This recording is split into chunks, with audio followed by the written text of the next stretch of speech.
As a 26-year-old woman, I had always been inclined towards a more solitary existence. This inclination grew after my parents' divorce during my teenage years. They swiftly transitioned into new relationships as if they were playing a game of house, leaving me feeling like an abandoned puzzle piece that no longer fit.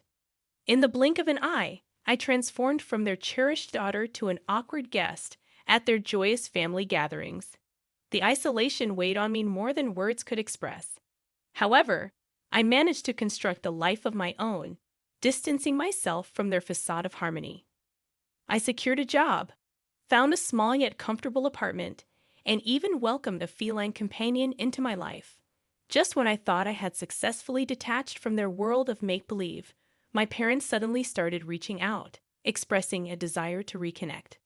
A part of me yearned to believe it was genuine, but when my father clumsily mentioned a significant inheritance from my wealthy grandparents during a phone call, a harsh truth dawned on me. Their newfound affection wasn't for me, it was for the potential windfall. My grandparents' fortune was substantial, but there was a catch. They believed in the unity of family.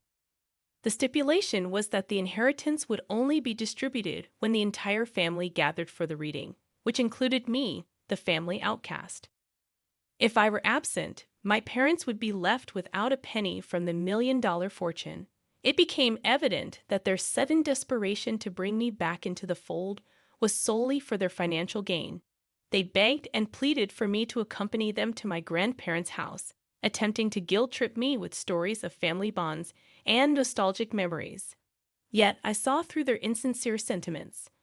All they desired was to secure their future luxury.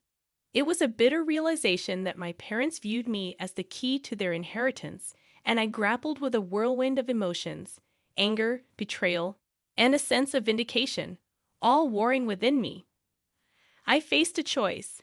I could make them suffer for their manipulation, neglect, and insincerity, or I could swallow my pride, play along, and ensure they got what they wanted. It was a challenging decision, but then it struck me. I had a unique opportunity to turn the tables on them.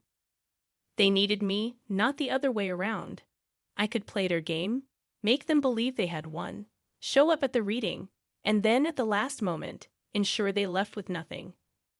It was a devious plan, no doubt, but it was the least they deserved for using me as a pawn in their grief-fueled game. So, I agreed to accompany them to my grandparents' house, playing the dutiful daughter and acting as if I were none the wiser to their scheme. But I had a trick up my sleeve. I wouldn't let them succeed, and I wouldn't allow them to profit off my compliance. I reached out to my grandparents' lawyer to gain a clear understanding of the precise conditions outlined in the will. The lawyer confirmed that the inheritance was undeniably conditional upon the entire family being present during the reading of the will. If I chose not to participate, the entire fortune would be donated to various charities. This revelation filled me with a sense of power, but it also stirred an annoying feeling of guilt within me. Yes, my parents had manipulated and neglected me, but the question lingered. Was it morally right for me to deprive them of their inheritance out of spite?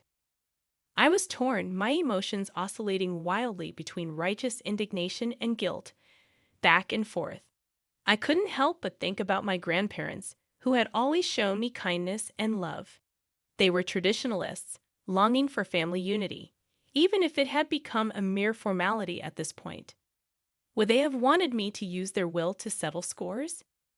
This question haunted my thoughts, keeping me awake for many nights.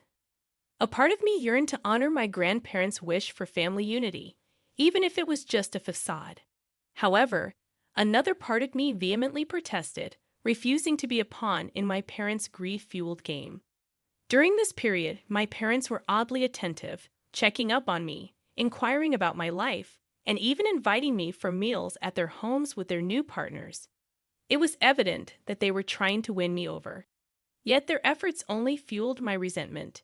It served as a harsh reminder of the love and attention they could have given me but chose not to until money entered the equation.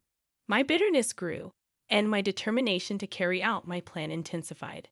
However, amidst my resolve, I couldn't shake off the nagging feeling of guilt.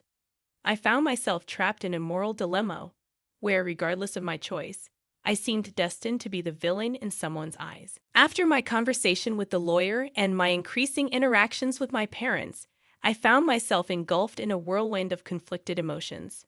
To help navigate through this turmoil, I made the decision to seek professional help and began attending therapy sessions. In these sessions, I discovered an outlet for my resentment, hurt, and confusion, hoping to find clarity and peace amidst the storm of conflicting emotions.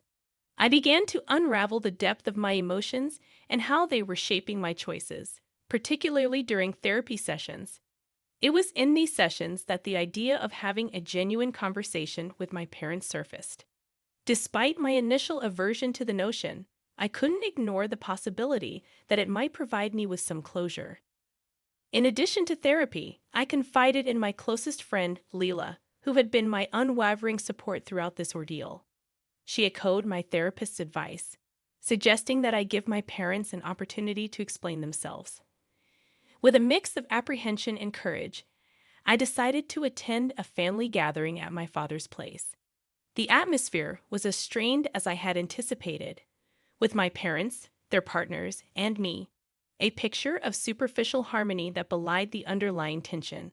Amidst the discomfort, I seized the chance to confront my parents honestly.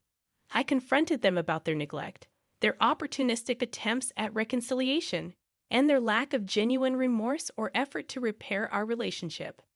I had hoped for a heartfelt apology or some sign of genuine regret, but instead, I was met with awkward silence, defensive responses, and feeble attempts to shift the blame.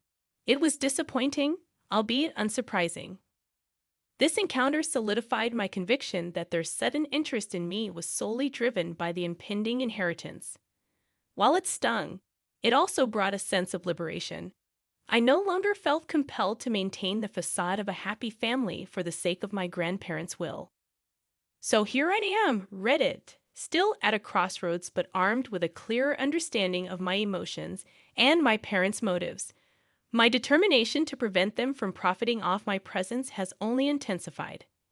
However, I couldn't shake off the guilt of defying my grandparents' last wish to see their family together. I want to express my deep gratitude for your continued support, advice, and diverse perspectives, which have been invaluable in helping me navigate this incredibly challenging situation. The past few weeks have been an emotional roller coaster as I grappled with my feelings, confronted my parents, and wrestled with guilt and anger. In the end, I made a decision. I chose not to attend any more family gatherings. I simply couldn't endure the fake affection and underlying tension any longer. It wasn't worth the distress it was causing me. My decision effectively cut off my parents' access to the inheritance. Despite the tormenting guilt, I felt an odd sense of relief. After much contemplation, I decided to speak to my grandparents about the entire situation. I was anxious about their reaction, but I felt it was necessary. I owed them an explanation. I mustered the courage to visit my grandparents and lay bare the truth. I detailed my parents' sudden interest in reigniting our relationship, their transparent attempts to manipulate me, the confrontation, and ultimately, my decision. Surprisingly, my grandparents were remarkably understanding. They expressed their dismay at my parents' behavior, sincerely apologized for inadvertently causing me stress, and fully respected my choice.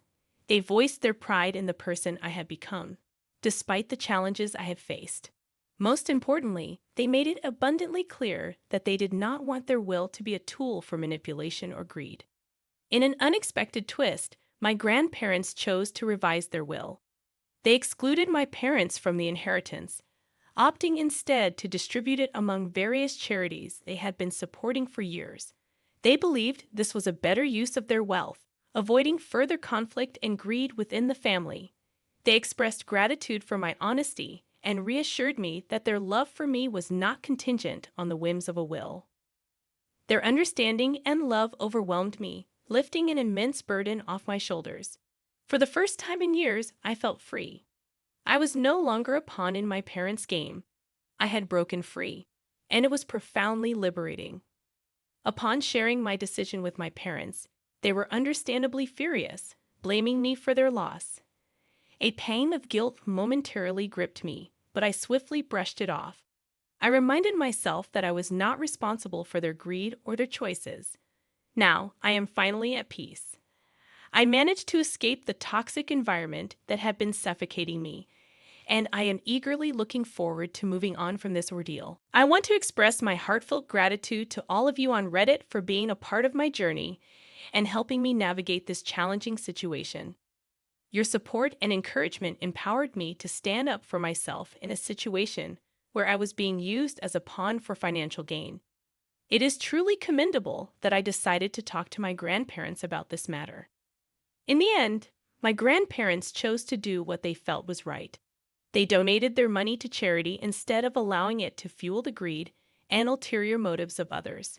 My parents were the ones who introduced deceit into the equation and ultimately paid the price for their actions. It's evident that you made sincere efforts to mend your relationship with your parents. You confronted them about your feelings, their behavior, and their lack of remorse, which confirmed their true intentions. You had every right to refuse to be a part of a charade, and your grandparents' understanding of the situation further validates your choice. It's truly unfortunate that your parents only showed interest in rekindling the relationship when money was involved. Their inability to offer a sincere apology when confronted speaks volumes. You took control of the situation, made a tough decision, and it's heartening to hear that your grandparents supported you. On another note, I'm a 27-year-old woman and soon to be married to the man I've been with for 6 years, Josh, a 29-year-old man. We've weathered various challenges together, strengthening our bond over time. We are both overjoyed about our impending marriage and the prospect of embarking on a new chapter in our lives together. I had chosen to take Josh's last name, a tradition in our society that resonates with me. Despite its lack of universal acceptance, I have always appreciated the idea of sharing a name with him and officially becoming a part of his family. I find comfort in the recognition of our unity. When I shared this decision with Josh, he was supportive and understanding, which only deepened my love and respect for him. His unwavering support reinforced my choice, giving me the confidence to embrace it fully. However, when I excitedly shared my decision with my friends and family, their reactions were unexpected. My fiercely independent and feminist mother expressed her disappointment, believing that I was setting a poor example for my younger sisters by seemingly surrendering my identity. My father, though more understanding, appeared concerned about the potential impact on my relationship with my mother and sisters. Even my friends, most of whom identify as feminists, reacted strongly. They accused me of perpetuating patriarchal norms and believed that by taking Josh's last name, I was sending a message that a woman needed a man to define her identity. I attempted to explain that this was my personal choice, a way to add to my identity rather than relinquish it. I emphasized that feminism was about choice and respecting others' decisions, even if they differed from their beliefs. Their negative reactions left me feeling guilty and uncertain about my decision. I started doubting myself, wondering if I was unknowingly participating in a patriarchal tradition. I found myself torn between my personal happiness and the fear of alienating those who mattered to me. Josh, too, was upset about their responses and offered to talk to them on my behalf. However, I felt it was something I needed to handle independently, despite my determination. Despite my conviction, I found myself feeling unheard and confused in the midst of conflicting opinions. Your overwhelming support and the invaluable advice you've provided have offered me a fresh perspective on my situation, for which I am genuinely grateful. I have always believed in open dialogue as a means to resolve issues, so taking some of your advice to heart, I decided to have a heart-to-heart conversation with my friends and family. I invited them over to our place, hoping that a comfortable and familiar environment would help ease the tension and encourage an open and respectful conversation. I prepared myself to truly listen to their perspectives and explain my viewpoint in a non-confrontational manner, hoping that we could reach a mutual understanding despite our differing opinions. When they arrived, the tension in the room was palpable.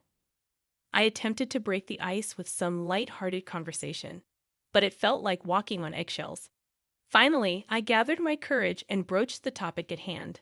I conveyed how their initial reactions had hurt me, making me feel as though they were questioning my beliefs and principles. I emphasized that my choice to take Josh's last name was a deeply personal decision that did not compromise my commitment to feminism and gender equality. I requested that they respect my decision, just as I respected their diverse viewpoints. Their reactions were mixed. My mother appeared relieved that I didn't think she was doubting my beliefs. She clarified that her concern was for how society might perceive me, and she wished to shield me from potential prejudice. My sisters remained silent, listening but not expressing much. My friends, on the other hand, seemed somewhat taken aback. I don't think they anticipated me standing up to them like this. Despite the discomfort, I felt the conversation was necessary. I sensed a weight lifting off my chest. But then things took an unexpected turn. Lydia, one of my friends known for her strong feminist beliefs, took it upon herself to argue against my choice. She labeled it as regressive and accused me of conforming to societal norms. She insisted that if I were a true feminist, I would retain my maiden name as a symbol of rebellion against patriarchal norms. Her words stung, and I found myself wavering, questioning my beliefs and decisions. Was I, in fact, being regressive? Was I unconsciously trying to fit into societal norms? The self-doubt began creeping in again. The rest of the evening became a blur. I felt emotionally drained and exhausted. I excused myself and retreated to my room, leaving them to see themselves out. Josh was incredibly supportive, but I felt as though I had hit a wall. I began to contemplate whether I should reconsider my decision in order to maintain the peace. First and foremost, I want to express my gratitude to all of you for your incredible support and thoughtful advice. It has been a guiding light during this challenging period. Following that uncomfortable confrontation, I spent a few days in introspection, attempting to navigate my thoughts and emotions. I found myself grappling with a constant question: was I compromising my principles? Was it wrong for me to want to take my future husband's name? I shared my concerns with Josh, and he, as always, was understanding. He reassured me of his unwavering support, regardless of the decision I made. To gain clarity and a broader perspective, I decided to seek professional help. I scheduled an appointment with a counselor, hoping it would provide the clarity I needed. The counseling session proved to be enlightening. We delved into my feelings, guilt, conflict, and doubts. The counselor helped me realize that the essence of feminism lies in choice, the freedom to be who you want to be and do what makes you happy, free from societal norms.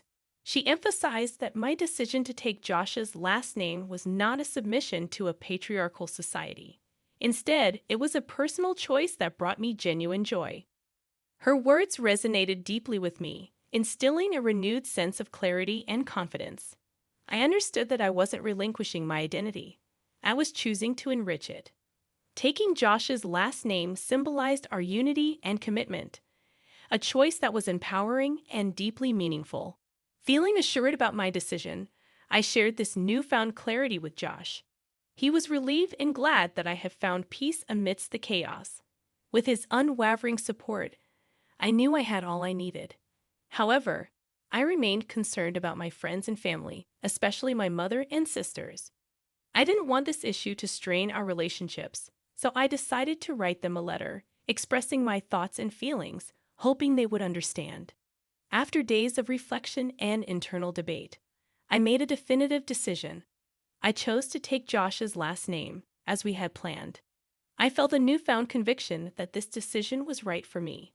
It didn't diminish my identity or beliefs. Instead, it reaffirmed my right to make personal choices and live life on my terms. I felt like I had reclaimed a part of myself that had been lost in the midst of the conflict. Determined not to let others' opinions sway me from my chosen path, I penned down a heartfelt letter to my friends and family. In it, I poured out my thoughts and emotions, explaining why I had chosen to take Josh's last name and how it in no way diminished my standing as a feminist or independent woman. I expressed my love and respect for my friends and family, hoping they could find it in their hearts to respect my decision. After sending out the letters, I waited with bated breath for the responses. It took a few days, but the responses started trickling in. My mom was the first to call. Her voice was choked up as she apologized for not understanding my perspective sooner. She acknowledged her mistake in questioning my choice and promised to support me moving forward. My sisters followed suit, offering their apologies and support. However, Lydia, the friend who had been most vocally opposed to my decision, didn't reach out. On the other hand, a few of my other friends did, apologizing for not understanding my point of view earlier. Their responses were a relief. While there were still some unresolved issues, it seemed like my relationships would mend with time. The overall tone was understanding and apologetic, and I felt reassured that I wasn't losing my friends or family over this issue. This experience taught me that personal decisions can have far-reaching implications.